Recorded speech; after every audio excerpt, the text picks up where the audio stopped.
What makes a legend? What mix of courage, inspiration, and inner strength propels an ordinary individual to make history, to stand out from the rest of the populace, shape the world around them, become heroes or villains? I am Funky Monkey. Come with me now as we leave the House of Love behind and enter a new realm, the House of Legends.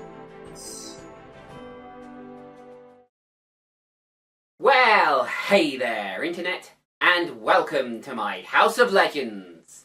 Let's close out this chapter as we began, with another adventure for our favourite paranormal removal business.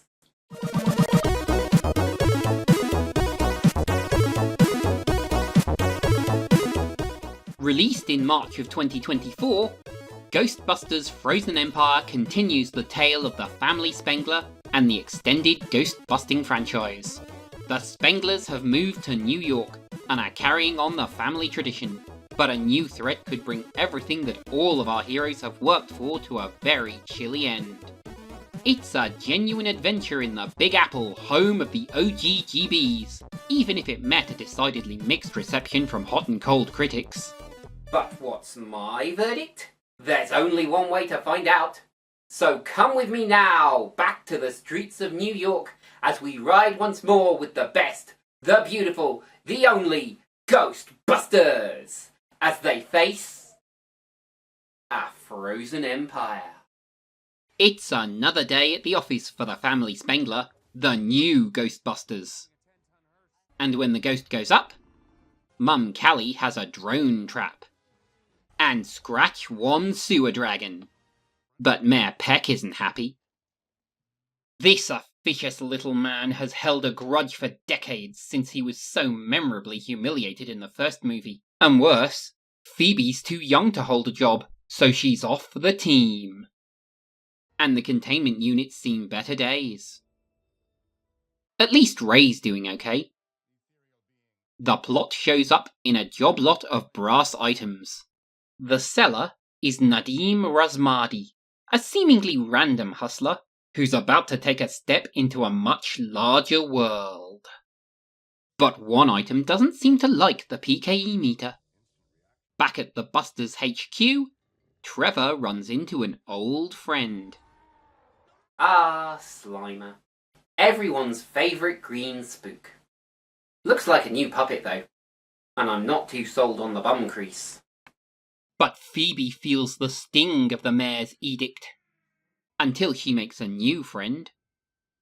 But the old containment unit is just about all filled up, which is why there's a new one at the new Paranormal Research Centre. Who's funding this? Winston, actually. For years after the split in the 90s, Winston built up a successful business and made a considerable fortune, which he's now ploughing into the business of researching paranormal removal and containment. But when the mysterious brass item is investigated, things get weird. But not as weird as interpersonal contact. And we learn a little about Melody, and not all of it good, as well as the orb, its previous owner, and his forgotten legacy. Nadim's grandmother was the last of an ancient group of spirit hunters, and she was called upon in 1904 to exhibit the orb for the Manhattan Adventurers Society. Sadly, the demonstration, which included a wax cylinder, went tragically wrong, and Grandma was the only survivor. Ray, Phoebe, and Podcast take a side quest to discover the truth about the orb. The orb is actually a prison for the ancient spirit Garaka.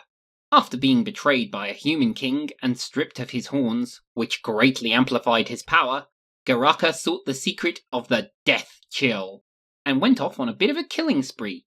He was eventually stopped by the Firemasters, the very same ancient spirit hunters whose line seems to end with Nadim's grandma. But oh dear, Possessor escaped, and he's got the chant. Our heroes pursue, but Possessor's a wily one. That wax cylinder contained the chant that releases Garaka.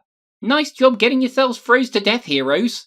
Anyway, Neutrona blasting one of the lions at the New York Library isn't a great way to endear yourself to the authorities. Not that a recalcitrant Phoebe cares. And somebody finally talks some sense into Phoebe. Ray lays it down for Nadim. Yes, friends, Nadim Razmadi has inherited his grandmother's fire master abilities, and just never knew about it. And now Nadim must take a crash course in fire mastery.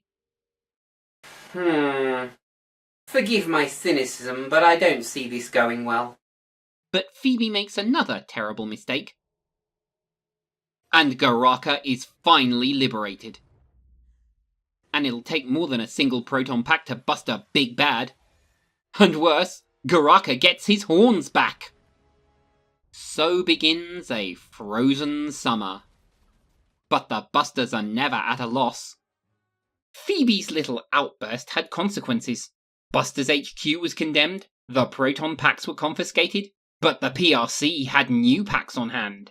So now, Ghostbusters old and new are gathering at the old firehouse to protect the containment unit from Garaka's wrath.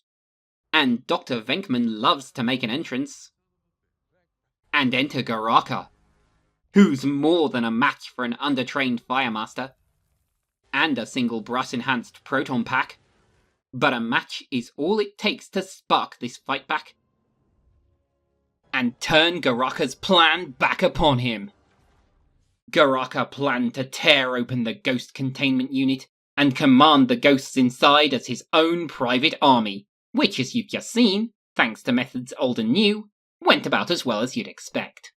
And so our movie ends with New York celebrating their heroes once again, and quick-witted Gary trapping the mayor on camera.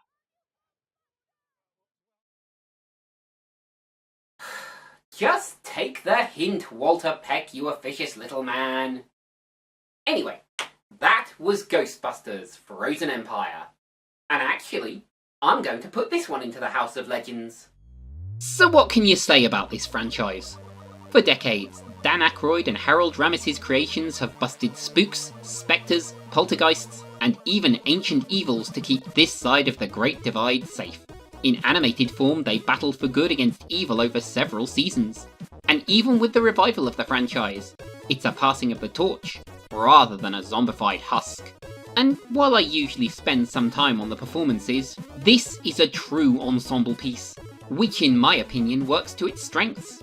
Kinship between Aykroyd's now veteran Ray Stantz and the neophyte McKenna Grace's Phoebe Spengler, alongside eternal sidekick Logan Kim as podcast, and of Phoebe, she is a headache for Carrie Coon and Paul Rudd as mum and stepdad, and we have to mention Emily Allen Lynn's tragic yet plot-important fire ghost Melody, who plays a sweet girl who didn't deserve her grisly fate.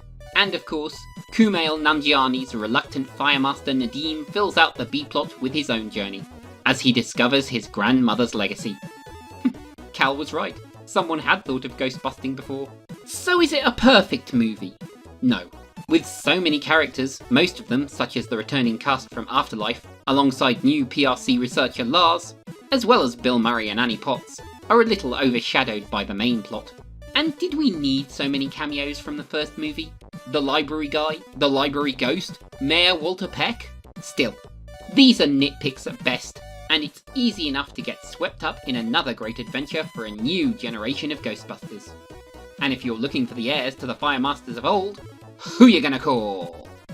Now you might have noticed that the legends we've covered up till now haven't been all that legendary. All of which changes when we kick off our next chapter with the biggest thing the 20th century ever saw, King Kong. Till then, I've been Funky Monkey, inviting you to start your own legend and see where it leads. So long, folks!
Hey folks, Funky again.